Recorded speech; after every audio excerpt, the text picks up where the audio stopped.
Ospedale ancora chiuso a Schiavonia, l'ULSS Euganea ha diffuso in queste ore una nota dopo aver predisposto la riorganizzazione di tutta l'attività ambulatoriale. Le prestazioni saranno dislocate nelle altre sedi dell'ULSS 6, che era in possesso di un'impegnativa per una prestazione che doveva essere erogata negli ambulatori di Monselice. Verrà contattato il giorno prima della visita con un messaggio automatico che li informerà che a breve sarà fissato un nuovo appuntamento. Questo perché ha lasciato un numero di cellulare. Chi invece ha lasciato un telefono fisso riceverà una comunicazione con la nuova data. Per questo sono stati potenziati gli ambulatori dei distretti di Montagnana e Conselve per visite, ecografie e radiografie. Previste sedute straordinarie per TAC e risonanze magnetiche negli ospedali di Campo San Piero e Cittadella.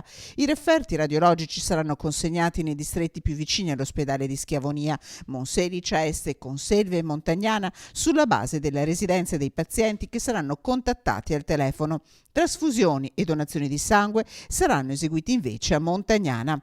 Ai contatti già operativi si è aggiunto in queste ore anche un nuovo numero verde 8000 32973, operativo tutti i giorni dalle 8:30 alle 17:30. Si tratta di un numero per tutte le persone che sono passate o si sono fermate nel comune di Vo tra il 1° e il 23 febbraio scorso.